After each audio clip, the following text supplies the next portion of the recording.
Hello மக்களே, welcome to SP cinephile YouTube channel. இனி நீங்க பார்க்க போறது ரொம்ப எதிர்பார்ப்போட ரிலீஸ் ஆன இந்தியன் 2 படத்தோட ரிவ்யூ தான் பார்க்க போறீங்க. இந்த படத்துல கமலஹாசனோட சேர்ந்து சித்தார்த், பிரியா பவானி சங்கர், ராகுல் பிரீத், விவேக், எஸ்.ஜே. சூர்யா அப்படின்னு ஒரு பெரிய பட்டாளமே நடிச்சிருக்காங்க. இந்த படத்தை டைரக்ட் பண்ணவர் சங்கர், அனிருத் மியூசிக் போட்டிருக்காரு. இப்போ இந்த படத்தோட ரிவ்யூக்கு போறதுக்கு முன்னாடி என்னோட சேனல் இப்போ தான் ஃபர்ஸ்ட் டைம் பார்க்கணும், சப்ஸ்கிரைப் பண்ணி சப்போர்ட் பண்ணுங்க. வாங்கி மூவிக்குள்ள போலாம். படத்தோட கதையை பொறுத்த வரைக்கும் இந்தியன் ஃபர்ஸ்ட் பார்ட்ல கரப்ஷனுக்காக போராடி இருப்பாரு. அதே ஸ்டோரி தான் இந்த படத்துலயும். ஒரு வித்தியாசம் என்ன அப்படின்னா, இதுல சித்தார்த், பிரியா பவானி சங்கர், ஜெகன் இவங்க எல்லாருமே சேர்ந்து ஒரு யூடியூப் சேனல் ஆரம்பிச்சிருப்பாங்க கரப்ஷனுக்கு எதிராக. சோ இவங்களுக்கு ஒரு பிரச்சனை வருது. அதுல இருந்து அவங்க கம்பேக் இந்தியன் அப்படின்னு சொல்லி ஒரு ஹேஷ்டாக் போட்டு ட்ரெண்ட் பண்றாங்க. எதுக்கு அப்படின்னா, இந்தியன் தாத்தா வந்தா மட்டும்தான் இந்த விஷயங்கள்லாம் அழியும் அப்படின்னு நம்புறாங்க. சோ இந்த ஹேஷ்டாக் ட்ரெண்ட் ஆனதை பார்த்து ஐபிஎல் இருக்கிற இந்தியன் தாத்தாவான கமலஹாசன் மறுபடியும் இந்தியாவுக்கு வராரு. வந்து இந்த ஊழல் கரப்ஷனுக்கு எதிராக போராடுறாரு. ஆனா எந்த மாதிரி போராடுறாரு, எப்படி போராடுறாரு, தமிழ்நாட்டுல மட்டும் தானா இல்ல இந்தியா முழுக்கவா? இவர் வந்ததுக்கு அப்புறம் சித்தார்த்தோட வாழ்க்கையில என்னெல்லாம் மாறிச்சு,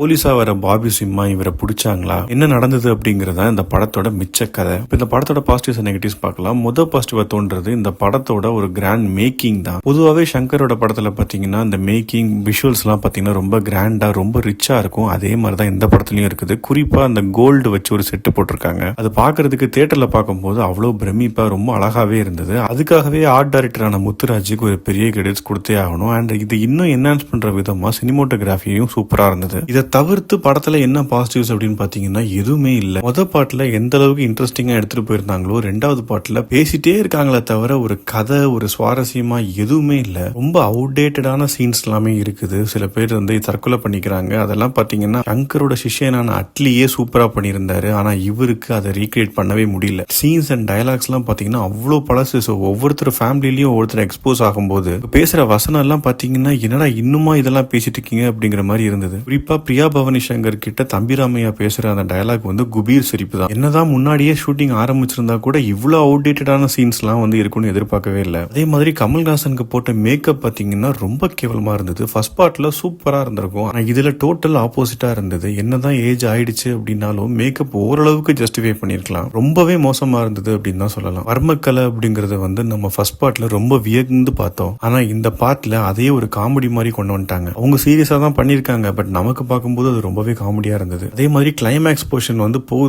போய்கிட்டே இருக்குது. அது தேவையில்லாத ஒரு சீக்வன்ஸ். போலீஸ் வந்து துரத்திட்டு இருக்காங்க. கமல் வந்து எஸ்கேப் ஆகணும். சின்ன பையன் இருந்து ஒரு யூனிசைக்கிள் வாங்கிட்டு போறாரு. போறவரு சென்னை ஃபுல்லா சுத்துறாரு. ஆனா போலீஸ் கிட்ட மாட்டவே மாட்டேங்கிறாரு. அவர் நினைச்சிருந்தா ஒரு சந்துக்குள்ள டக்குன்னு ஒளிஞ்சிருக்கலாம். ஆனா எதுக்காக இவ்வளவு சுத்துறாருங்கிறது சத்தியமா புரியல. ஆனா நம்மள நல்லா சுத்த விட்டாரு. சரி, ஒரே ஆறுதல், அனிருத் எந்த மொக்க படமா இருந்தாலும் அவரோட பிஜிஎம்ல வந்து நல்ல மாசா ஏத்தி விடுவாரு. சோ அந்த மாதிரியாவது இந்த படத்துல இருக்குதா அப்படின்னு பாத்தீங்கன்னா அவரே வேண்டாவரப்பா போட்ட மாதிரி தான் போட்டிருக்காரு. ஒரு 2-3 பிஜிஎம் அதையே படம் முழுக்க நீங்க போட்டுக்கோங்க அப்படின்னு சொல்லி கொடுத்துட்டாருன்னு நினைக்கிறேன். ஒரு சீனை எலிவேட் பண்ற மாதிரி கூட ஒரு பிஜிஎம் இல்ல. ஃபர்ஸ்ட் பார்ட்ல வந்த கப்பல் ஏறி போயாச்சு பிஜிஎம் வந்து லைட்டா பேக்ரவுண்ட்ல வரும். அதை கேட்கும் போதே ஒரு கூஸ் பம்ப்ஸ் இருந்தது. அதையாச்சும் படம் முழுக்க போட்டிருக்கலாம். அதுவும் பண்ணல. சரி, நிறைய பேர் எண்ட் கிரெடிட்ல தேர்ட் பார்ட்டுக்கு லீடு கொடுக்குற ஒரு கிளிம்ஸ் போட்டிருக்காங்க. அது ஆஹா ஓஹோ இருந்தது அப்படின்னு சொன்னாங்க. சரி, அது எப்படி இருக்குது அப்படின்னு பார்த்தா அது இதுக்கு அண்ணனா இருக்கும் போல. என்னன்னு வந்தாதான் தெரியும். மொத்தத்துல இந்த படத்தை பத்தி சொல்லணும் அப்படின்னா, டைரக்டர் சங்கர் கிட்ட இருந்து இப்படி ஒரு படத்தை எதிர்பார்க்கல. மொத்தமா கேம் சேஞ்சர்ல கான்சென்ட்ரேட் பண்ணி அசிஸ்டன்ட் வச்சு எடுத்த மாதிரி இருக்குது. என்ன பொறுத்த வரைக்கும் இது ஒரு பிலோ ஆவரேஜான மூவி தான். ஓடிடில வேணா வந்தா ட்ரை பண்ணி பாருங்க. அடுத்த வீடியோல சந்திக்கிறேன். பை.